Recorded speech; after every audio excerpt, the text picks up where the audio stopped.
ኣብዚ ከባቢ ሰባት ተሰማሚዖም ስለ ዝነብሩ ፖሊስ ዝበሃል የለን። እቶም ፖላይስ ካብቲ ከተማ ርሕቕ ኢሎም እዮም ዝርከቡ። ካብ ግዜያት ሓደ መዓልቲ ግን መንነቶም ዘይተፈለጡ ጋንጊስተራት ኣብቲ ከተማ ኣተዉ። ኣብቲ ከባቢ ዝነበሩ ናይ ምሸት ዝሰርሑ ትካላት ከዓ እንዳዘሩ ካብ ኩሎም ገንዘብ ይቕበልዎም። ሓንቲ ፍራንክ ዝተባሃለት ዋና ሓድ ቤት መስተ ግን ነዚ ክትፃወር ይከኣለትን። ካብዞም ኣሸከርቲ ሰባት ክከላኸለላ ዝኽእል ሓለዋ ንምርካብ ከዓ ወሰነት። በዚ ከዓ ሓደ ኣዝዩ ሓያል ሰብ ረኺባላ። ኮይኑ ግን ናብቲ ከተማ ወሲዳ ኣብቲ ቤት መስተ ሓላዊ ድሕሪ ምግባራ እቶም ሰባት ክፈርሕዎ ይከኣሉን። እዚ ሰብ እዚ ግን ነቶም ጋንጊስተራት ካብ ስሮም ንምጥፋእ ሓደ ሓሳብ ሓሰበ። ሰላም ሰላም ፍትዋት ተኸታተልቲ ኣዳም ሞዛይክ ንሎም እምበኣር ሮድሃውስ ዝተሰምየ ናይ ኣክሽን ፊልም ክንርኢና። ከምቲ ልሙድ ላይክ ብምግባር ጀምሩ። እቶም ሓደሽቲ ኣባላትና ዝኾንኩም ከዓ ሰብስክራይብ ብምግባር ናይ ውቱር ተኸታተልቲ መደብና ኹኑ እናበልኩ ናብቲ ቀንዲ ትሕዝቶ ከብለኩም።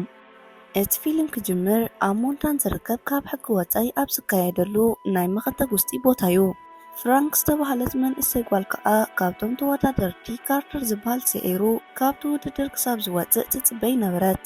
ፍራንክ ንካርተር ዝደለየትሉ ኣብ ናይ ባዕላ ቤት መስተ ጋርዶ ንክኾነላ ነበረ። እዚ ካርተር ዝተባሃለ ሰብ ወላ ሓደ ካብ መወዳድርቱ ክስዕሮ ይከኣልን። ሕጂ ጥራሕ ምስ 6 ሰባት ተወዳዲሩ ሓደ ብሓደ ን6ኦም ዘሪርዎም 7ይ ተወዳድር ክሳብ ዝኣቱ ይፅበይ ነበረ። በዚ ሰዓት ከዓ ሓደ ብቆቢዕ ዝተሸፈነ ናብቲ ሜዳ ኣተወ። ካርተር ከዓ ነቲ ኣብ ሜዳ ዝኣተወ ዳልተን ምዃኑ ምስ ፈለጠ ምስኡ ክበኣስ ከም ዘድሊ ይዛረብ። ምክንያቱ ዝኾነ ሰብ ምስ ዳልተን ይትረፍ ክበኣስ ክሓስቦ እውን ኣይክእልን። በዚ ከዓ ካርተር ነቲ ውድድር ብዘይ ምቕባሉ ሂወቱ ትረፈ። ፍራንክ እውን ነዚ ምስ ረኣየት ካብ ካርተር ንላዕሊ ዳልተን ዝሓሸ ሰብ ከም ዝኾነ ተገንዚባ ነበረት። ንዳልተን ከዓ ካብ ሜዳ ክሳብ ዝወፅእ ተፀቢያ ናብኡ ብምኻድ ክትዘራረብ ጀመረት። ኣብ ጥቓ ገምገም ባሕሪ ከዓ ዘሮድሃውስ ዝበሃል ሆቴል ከም ዘለዋ ነገረቶ። ንዳልተን ከዓ ኣብቲ ቦታ ጋርዶ ኮይኑ ተሰሪሕላ ኣብ ሰሙን 5,000 ክትከፍሎ ምዃና ነገረቶ።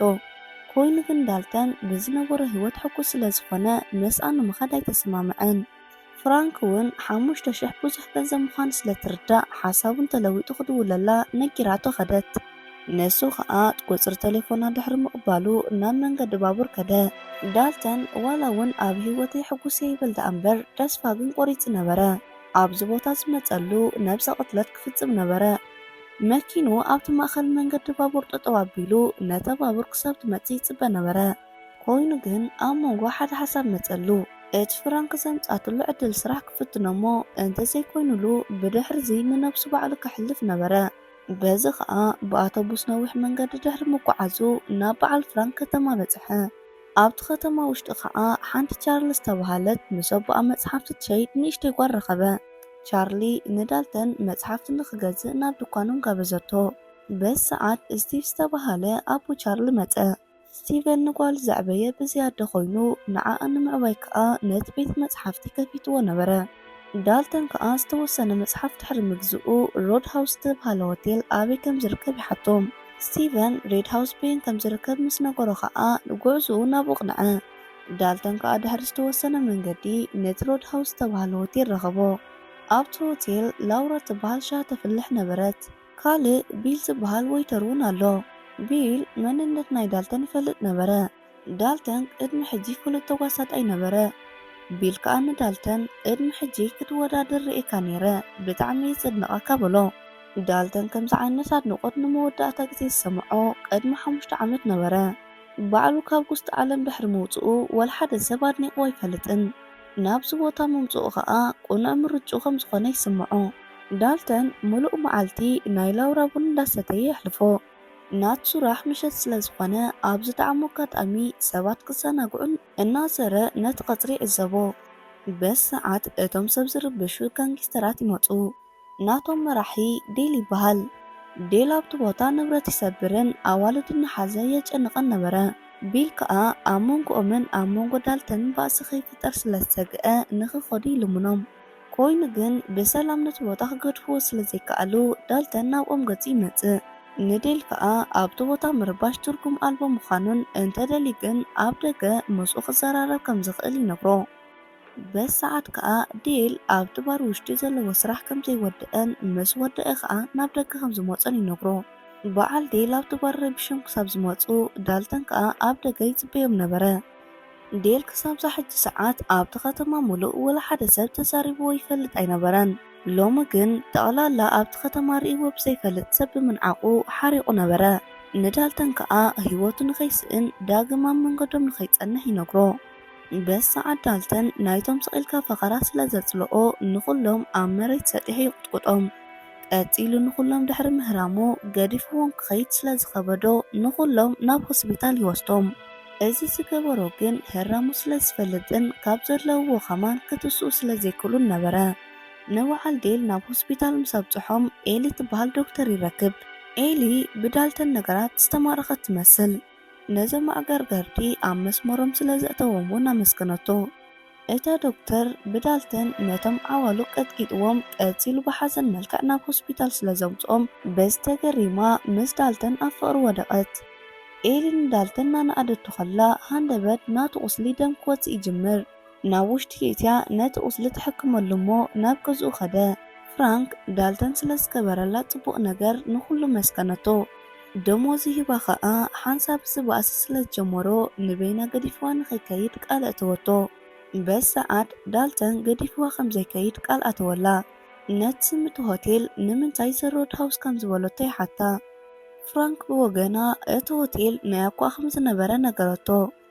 ኣኳኣ ንነዊሕ ዓመት ኣብዚ ሆቴል ድሕሪ ምስርሑ ብዙሕ ተፈላጥነት ኣትሪፉ ነበረ። ኣብቲ ቦታ እዚ ሆቴል ጥራሕ ስለ ዝነበረ ሰባት ዝመርፅዎን ከዘናግዕሉ ዝደልዩን ሰላማዊ ገዛ ነበረ።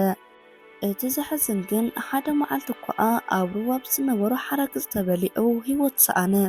ንዳልተን እውን ኣብቲ ሩባ ካብ ዘለዉ ሓረግፅ ክጥንቀቕ ከም ዘለዎ ነገረቶ። ንፅባሒቱ ዳልተን ኣብታ ንእሽተይ መርከብ ድምፂ ይሰምዕ እሞ ካብ ድቃሱ ይበራበር። ናብኡ ዝመፀት ላውራ ኮይና ቁርሲ ሒዛትልያ መፅያ።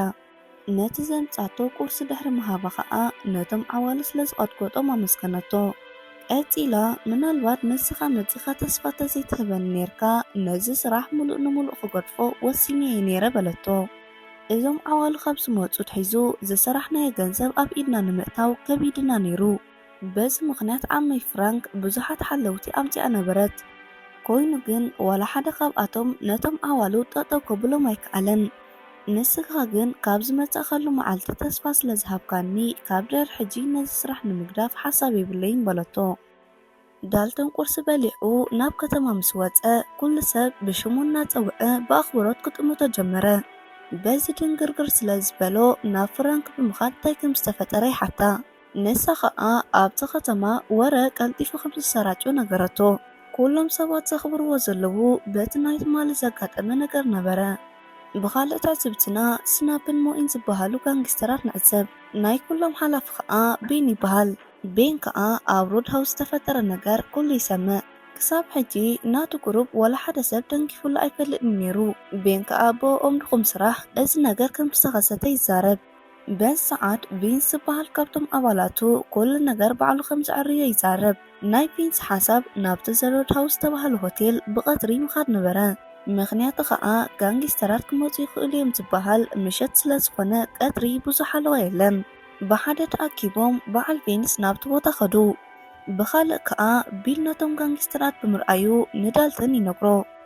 ዳልተን ዝሓለፉ መዓልታት ንቤል መሰረታዊ ትሬኒንግን ምኽርን ሂብዎ ነበረ። ንቤል ከዓ ከይፈርሐ ከይዱ ክበኣሶም ይነግሮ። ቤል በዝተተባቢዑ ናብቶም ጋንጊስተራት ይኸይድ እሞ ነቲ ሓደ ብጉስጢ የውድቆ። ብግሩብ ኮይኖም ክሃርምዎ ዳልተን ይመፅእ እሞ ነቲ ሓደ ኢዱ ይሰብሮ። በዚ ሰዓት ዝተረፉ ንዳልተን ሪኦም ሃደሙ። ቤል ከዓ ነቶም ዝተረፉ እናቐጥቀጠ ካብቲ ሆቴል ይሰጎም። ሕጂ ንቤል ነቶም ዓዋሉ ክሃርሞም ብዙሓት ናይቲ ከባቢ ሰባት ረኣይዎ። ኣብቲ ከተማ ወረ ቀልጢፉ ስለ ዝባዛሕ በዚ ከዓ ቤል ፌመስ ክኸውን ኢሉ ዝሓስብ። ብኻልእ ዳልተን መስሪፍ ዝበሃል ሰብ ተራኸበ። እዚ ሰብ ኣብ ዘሮድ ሃውስ ቅድሚ ሕጂ ከም ጋርዲ ኮይኑ ይሰርሕ ነበረ። ሪፍ ከዓ ንዳልተን ብጣዕሚ ካብ ዘድንቆ ናይ ጉስጢ ተወዳዳሪ ከም ዝኾነ ይነግሮ። በዚ ሰዓት ዳልተን ቅድሚ ሕጂ ኣብ ውድድር ጉስጢ ዘሕለፎም ግዜያት ይዝክር። ብኻልእ ኤሊ ንዳልተን ንምርካብ ናብቲ ሆቴል መፅያ ነበረት። ንዳልተን ከዓ እቶም ጋንጊስተራት ኣብ ልዕሊኡ ሓደጋ ከምፁ ይሓስቡ ክህልው ስለ ዝኽእሉ ተዳልዩ ክፅበዮም ነገረቶ። ኤሊ ብዳልተን ፍቕሪ ዝወደቐት ኮይና ምስኡ ግዜኣ ክትሕልፎ ድሌት ኣለዋ። ንዳልተን ከም ተሓስበሉ ንምርግጋጽ ከዓ ኣብዚ ከባቢ ወላ ሓደ ፖሊስ የለን። እዞም ሰባት ክጎድኡ ከንተመፅኦም ወላ ሓደ ክሕግዘካ ዝኽእል የለን። ስለዚ ነዚ ከተማ ገዲፍና ንውፃእ ኢላ ትሓቶ። ኮይኑ ግን ዳልተን ነዚ ሒዝዎ ዘላ ስራሕ ከይወድአ ናብ ዝኾነ ይኹን ቦታ ከም ዘይከይድ ይነግራ። በዚ ሰዓት ከዓ ኤሊ ኣብቲ ከተማ ሕጉሳት ኮይኖም ክነብሩ ከም ዝኽእሉ ነግረቶ። ብኻልእ ዳልተን ናብ ቤት ጽሕፈት ፍራንክ ኸደ። ንፍራንክ ከዓ ሕጂ ዝመጻእ ኩሉ ስራሕ ስለ ዝወዳእኹ ናብቲ ዝመጻእ ኩሉ ቦታ ክምለስ ኣለኒ ኢሉ ይነግራ። ፍራንክ ዝሓለፉ ሰሙናት ኣብ ጎና ኮይኑ ስለ ዝሓገዛ ኣመስገነቶ። ንኽኸይድ እውን ፍቓድ ሃበቶ። በዚ ከዓ ዳልተን ብእግሩ እናተጓዓዘ ናብ ገዝኡ የምርሕ ነበረ። ኮይኑ ግን እቶም ዓዋሉ ሕጂ እውን ብመኪና ክጋጭውዎ ይፍትኑ። ዳልተን ከዓ ብቕልጡፍ ካብቲ ዝነበሮ ንታሕቲ ብምንጣር ናብ ቱሩባ ኣተወ። እንዳሓንበሰ ከዓ ናብ መሕደሪኡ ጃልባ ተመለሰ። ኮይኑ ግን ዴል ሽጉጥ ሒዙ ኣብታ ጃልባ ውሽጢ ኮይኑ ይጽበዮ ነበረ። ኮይኑ ከዓ ዳልተን ንዴል ብፊንስትራ ናይታ ጃልባ ናብ ቱሩባ ወርወሮ። ዴል ኣብ ቱሩባ ምስ ኣተወ ብሓራግጽ ተበልዐ። በዚ ከዓ ዳልተን ካብቲ ቢንቶ እናሓመሰ ክመጽእ ከሎ ብዕድል ከም ዝተረፈ ይርድኦ። ንጽባሒቱ ዳልተን ነቲ ምሸት ዘጋጠሞ ነገር ንሓደ ገፋፊ ዓሳ ይነግሮ። እቲ ገፋፊ ዓሳ ከዓ እናሓንበሰ ካብቲ ቢንቶ ክሳብታ ጃልባ መምጽኡ ዓብ ዕድል ምዃኑ ነገሮ። ኣብዚ መንገዱ ወላ ሓደ ሓርገዝ ዘይምግጠሙ ተኣምር ነበረ። ቀፂሉ ዳልተን ናብ ፍራንክ ይምለስ ኣሎ። ሓደ ሳም ዝተባህለ ኣባል ጋንጊስተር ከዓ ናብኡ ይመጽእ።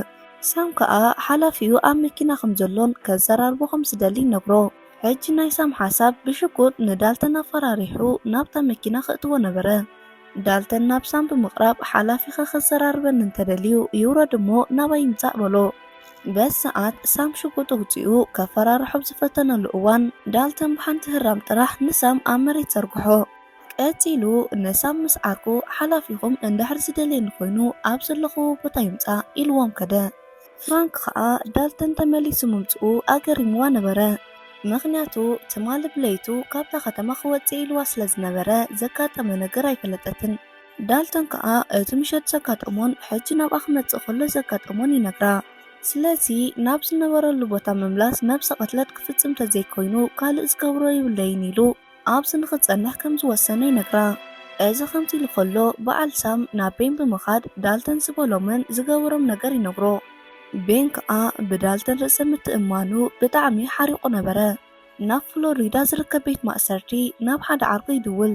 እቲ ቴሌፎን ብተደጋጋሚ ወላ እንተፀውዐ ወላ ሓደ ዘልዕሎ ይነበረን። ሕጂ ቤን ዝድውለሉ ዘሎ ኖክስ ዝበሃል ቀታሊ ሰብ ነበረ። እዚ ኖክስ ዝተባህለ ሰብ ሓደ መዓልቲ ከተማ ሙሉእ ድሕሪ ምቅጻሉ ናብ ቤት ማእሰርቲ ፍሎሪዳ ተወሲዱ ነበረ። ኮይኑ ከዓ ቤን ንስራሕ ደሊካ ኣለኹ ስለ ዝበሎ ብፍጥነት ካብቲ ቤት ማእሰርቲ ሃዲሙ ይወፅእ። እዚ ከምዚ ኢሉ ከሎ ብዳልተን ፍቕሪ ዝመኸኸት ኤሊ ናብኡ መፅያ ነበረት። ምስ ዳልተን ከዓ ናብ ውቅያኖስ ማእኸል ዝኾነ ጽቡቕ ቦታ ኸዱ። ኣብቲ ቦታ ንንውሕ ዝበለ ግዜ ጽቡቕ ግዜ ሕልፉ። እዚ ከምዚ ኢሉ ከሎ ኖክስ ካብቲ መሓዩር ሃዲሙ ናብ ቤን መፂሎ። ኖክስ ኣመነ ዝፈትዎ ዴል በዚ ባእሲ ምኽንያት ከም ዝሞተ ስለ ዝሰምዐ ሓሪቑ ነበረ። እዚ ኩሉ ነገር ክሳብ ዝፍጠር ንምንታይ ዘይነገርካኒ ብምባል ንቤል ብጉስጢ ይሃርሞ። ሕጂ ኖክስ ዝደልዮ ናይቲ ሰብ መንነት ጥራሕ እዩ። ነዚ ዝረኣየ ቤን ዋላ እውን ኖክስ ብጉስጢ እንተሃርሞ ሕጉስ ነበረ። ምኽንያቱ ኣብ ህለኽ ዘእተወ ዳልተን ብኖክስ ገይሩ ክሳብ መወዳእታ ከም ዘጥፍኦ ይኣምን ነበረ። ብኻልእ ትዕዝብትና ክልተ ፖላይስ ናብ ዳልተን ይመፁ። ኣብቲ ከተማ ፖላይስ ምርኣይ ዘይልሙድ ተርእዮ ዋላ እንተኾነ ንዳልተን ግን ንደለይካ ኢና ኢሎም ይወስድዎ። ናይቶም ፖላይስ ሓላፊ ቶም ይበሃል። ቶም ምስ በዓል ቬን ርክብ ዘለዎ ክኸውን ከሎ ኣብዚ ከተማ ካብ ዘለዉ ጋንጊስተራት ምበኣስ ብጣዕሚ ሓደገኛ ምዃኑ ንዳልተን ይነግሮ። ንዳልተን ናብ ቤት ማእሰርቲ ወሲዶም ካብ ዘሳቀይዎ ነቲ ከተማ ገዲፉ ክወፅእ ይነግሮ። በዚ ሰዓት ዳልተን ናይቶም ምፍርራሕ ሸለል ብምባል ካብቲ ከተማ ከምዘይወፅእ ይነግሮ። ቶም ከዓ በዛ ሓሪቑ ካብታ መኪና ኣውርድዎ ብምባል ይሃርሞ። ቀፂሉ ብሽጉጥ ክቆትሎ ክብል ኤሊ መፀት። ኤሊ ሂወት ዳልተን ድሕሪ ምትራፋ ነቲ ሓቂ ክትነግሮ ትጅምር። ኤሊ ናይቲ ኣዛዚ ፖሊስ ቶም ጓል እያ። ቅድሚ ሕጂ ኣብ ቱቦኣ ዝሰርሑ ናይ ማፍያ ግሩፕ ኣባል ነበረት። ኮይኑ ግን ኣዲኣ ብሞት ምስኣነታ ነቲ ግሩፕ ገዲፋ ናይ ሕክምና ትምህርታ ወዲያ ሕጂ ብሕክምና ሞያ ትሰርሓላ። ንዳልተን ከዓ ነቡኣ ዋላ ንዓኣ ዘይሓዝን ጨካን ሰብ ብምባል ንኽጥንቀቕ ነገረቶ። ቶም ዋላ እውን ናይ ጀነራል ማዕረግ እንተሃለዎ ብዝወሃቦ ደሞዝ ኣይኮነን ሂወቱ ዝመርሕ ካብ ሕጊ ወፃኢ ዝኾኑ ነገራት ዝሳተፍ ኮይኑ ሓሽሽ ዘዘዋውር ዓብ ናይ ማፍያ ግሩፕ ኣለዎ። እዚ ከምዚ ኢሉ ከሎ በዓል ኖክስ ናይ በዓል ቻርሊ ቤት መጽሓፍቲ ኣቃጸልዎ። ንምሸቱ ከዓ ዳልተን ናብ ዘለዎ ቤን ይመጽእ። ቤን ዳልተን ብኣኽብሮት ንሱ ብዝበሎ መሰረት ናብ ዘለዎ ቦታ ከም ዝመጸ ይነግሮ። ቅድሚ ሕጂ ምስኡ ተሃላሊኾም ብኣሰቃቂ ዝተቐተሉ ዘርኢ ቪድዮ ይኸፍተሉ። ካብቶም ዝሓለፉ ተማሂሩ ነቲ ከተማ ገዲፉ ክወፅእ ይነግሮ። ኮይኑ ግን ዳልተን ዋላ ነዚ ቪድዮ እንተረኣየ ካብቲ ከተማ ንክወፅእ ግን ፈቃደኛ ኣይነበረን። በዚ ከዓ ቤን ንበዓል ኖክስ ናብቲ ሆቴል ከም ዝኣትዉ ይገብር። በዓል ኖክስ ንውሽጢ ድሕሪ ምእታዎም ኖክስ ምስ ዳልተን ክበኣሱ ጀመሩ። በዚ ከዓ ዳልተን ኖክስ ከመይ ዓይነት ተሪርን ሓያልን ምዃኑ ዝተውዓለ ንዕኡ ክስዕር ኣይክእልኒ ብምባል ክዳውንቱ ጠርኒፉ ካብቲ ከተማ ክወፅእ ወሰነ። በዚ ሰዓት ፍራንክ ገዲፈኪ ኣይከይድኒ ኢልካኒ ነርካ ናበይ ደኣ ሕጂ ኢላ ለመነቶ። ንሱ ግን ንህይወተይ ስለ ዝፈራሕኪ ብምባል ካብታ ከተማ ይወፅእ ኣሎ። ዳልተን ካብቲ ከተማ እናወፀ ከሎ በዓል ኖክስ ዘቃጸልዎ ናይ በዓል ቻርሊ ቤት መጽሓፍቲ ይሪኦ። እቶም መጥፋእቲ ሓዊ ከዓ ቻርሊን ስቲቨንን ኣብ ሆስፒታል ውሽጢ ከም ዘለዉ ነገርዎ። በቲ ሓዊ ኣብቲ ገዛ ዝነበረ ሙሉእ ንብረት ተቃጺሉ ነበረ። ከምዚ ዝገበሩ በዓል ኖክስ ምዃኖም እውን ወሲኾም ነገርዎ። ዳልተን ከዓ ኣብ መጀመርያ ነቲ ከተማ ገዲፉ ንምውፃእ ወሲኑ ዋላ እንተነበረ ናይዞም ሰባት ጨካን ተግባር ግን ኣሰንበዶ። በዓል ስቲቨንን ቻርልን ዘሕዝኑ ሰባት ብምዃኖም ብኦም ምክንያት ነዞም ዓዋሉ ክሳብ መወዳእታ ከጥፍኦም ወሰነ። ዳልተን ናብ ቤን መንበሪ ኸደ። ኣብቲ ገዛ ንበይኑ ቬንስ ይረኽቦ እሞ በዓል ቤን ኣበይ ከም ዘለዉ ይሓቶ። በዚ ከዓ ቬንስ ምስቶም ግሩፕ ወላ ሓደ ርክብ ከም ዘይብሉን ነቲ ድኳን እውን ንሱ ከም ዘይቃጸሎን ይነግሮ። ዳልተን ደጋጊሙ ናይ በዓል ቤን ተሓተቶ ቬንስ ግን ክነግሮ ይከኣለን። በዚ ከዓ ዳልተን ሓሪቑ ብሓንቲ ጉስቲ ጎረርኡ ሃሪሙ ይዓጽዎ እሞ ናብ ማይ ሰንከልክል እናበለ ኣተወ። ብኻልእ እሞኣ ኣብ ቬንስ ዝወረደ ነገር ጠጠው ኢሉ ይዕዘብ ነበረ። ንዳልተን ከዓ በዓል ቤን ናብ ዘለውዎ ቦታ ድሕሪ ምንጋሩ ኣድናቂኡ ምዃኑ ወሲኹ ነገሮ። ብፍላይ ኣብ መወዳእታ ምስ ዓርክኻ ዝገበርካዮ ውድድር ኣይርስዖን ይበሎ። በዚ ሰዓት እቲ ፊልሚ ናብ ዝኽሪ እትወና። ኣብቲ ግዜ ናይ ከቢድ ሚዛን ውድድር ዳልተን ኣብ መወዳእታ ዙር ምስ ዓርኩ በፂሕዎ ነበረ። ምዝ ሰብ ብጣዕሚ ዝቀራረቡን ይዕርኹን ነበሩ። ኮይኑ ግን ዳልተን ዘይሓሰቦ ኣብ ስምዒት ብምእታው እናዓርኩ ኣብቲ ሜዳ ቅጥቂጡ ቀተሎ። ንነብሱ ካብ ቦክስ ዓለም ዘግለለሉ ምክንያት እዚ ነበረ። ሕጂ ዳልተን ናብ በዓል ቤን ዝነበርዎ ቦታ ስለ ዝፈለጠ ቦምቦታት ኣዳልዩ ነቲ ሒዝዎ ዝነበረ ጃልባ ብፈንጂ ድሕሪ ምጽማዱ ናብኦም ኣቕንዐ። ዳልተን ቅድሚ ናብ በዓል ቤን ምኻዱ ቶም ናብኡ መጺ ነበረ። ቶም ከዓ ኤሊ በቶም ጋንግስተራት ተጨወያላ እሞ በጀኻ ድሕና ይብሎ። ዳልተን ከዓ ናብ በዓል ቤን ድሕሪ ምብጽሑ እቲ ናይ መጀመርያ ሕጥኡ ኤሊ ቤላ ነበረ። በዓል ቤን ከዓ ንሱ ብዘምጽኣ ጃልባ ኖክስ ሒዝዋ ከም ዝኸደ ይዛረቡ። ዳልተን ከዓ ነታ ጃልባ ፈንጂ ገይርላ ስለ ዝነበረ ብመቋጻጸሪ የባርዖ። ቀጺሉ ንኤሊ ድሕሪ ምድሓኑ ዳግማይ ግን ብቤን ክትተሓስ ከኣለት። ዳልተን ከዓ ብኻልእ ጃልባ ይከታተሎም ነበረ። ብኻልእ ኖክስ ንዳልተን ክዓግት ይፍትን ኣሎ። ኮይኑ ግን ዳልተን ካብታ ጃልባ ስለ ዘጥደፎ ካብ ፀወታ ወፃኢ ኮይኑ ነበረ። ካብቲ ማይ ወፂ ከዓ ናይ ሰብ መኪና መንጢሉ ይከታተሎም። ብኻልእ ቤን ምስ ዳልተን ተረኺቦም ኣለዉ። ቤን ኣዘንጊኡ ብናይ ዓሳ መግፈፊ ንዳልተን ክሃርሞ ይፍትን። ኮይኑ ግን ዳልተን ብቁልጡፍ ኣስሒቱ ንቤን ብምህራም ኣብ መሬት ሰጥሖ። በዚ ሰዓት ካብ ሓለፍቲ መንገዲ መኪና መንጢሉ ዝከታተሎም ዝነበረ ኖክስ ኣብቲ ቦታ መፀ። በዚ ከዓ ክልቲኦም ራስ ብራስ ክበኣሱ ጀመሩ። ኣብ መንጎ ባእሶም ኖክስ በሊሕ ነገር ይረክብ እሞ ንዳልተን ይወግኦ።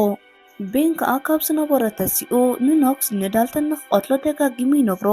ኮይኑ ግን ኖክስ ኣብዚ ሕጂ ሰዓት ካብ ወልሓደ ትእዛዝ ክቕበል ኣይክእልኒዩ። በዚ ከዓ ንቤን ክሳዱ ጠው ይቆትሎ። በዚ ዕድል ዝረኸበ ዳልተን ካብ ወዲቑዎ ዝነበረ ይትስእ እሞ ነቲ ተወጊኢሉ ዝነበረ በሊሕ ነገር ኣውፂኡ ንኖክስ ይወግኦ። ዳልተን ደጋጊሙ ንኖክስ ስለ ዝወግኦ ከዓ ኖክስ ብቕፅበት ሂወቱ ሓለፈ። በዚ ሰዓት ኣቦ ኤሊ ቶም ይመጽእ። ንዳልተን ከዓ ቀልጢፉ ካብዚ ከተማ ክወፅእ ይነግሮ።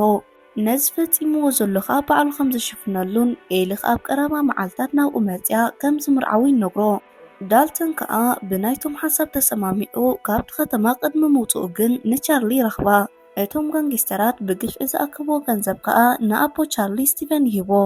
በዚ ከዓ እቲ ፊልም ኣብዚ ይውዳእ። فتوات تخطاتلت مدبنا نلوم زقربنا لكم مدب نزي مسل نيرو انت فتيخما فيديو لايك بمقبار زلكم حسب يكون رئيتو او كومين سيكشن امطلنا نزا چانلنا سابسكرايب تيكبركم سابسكرايب كورنا بالكو او قطالي بخل مدب كسام رخب سسنايو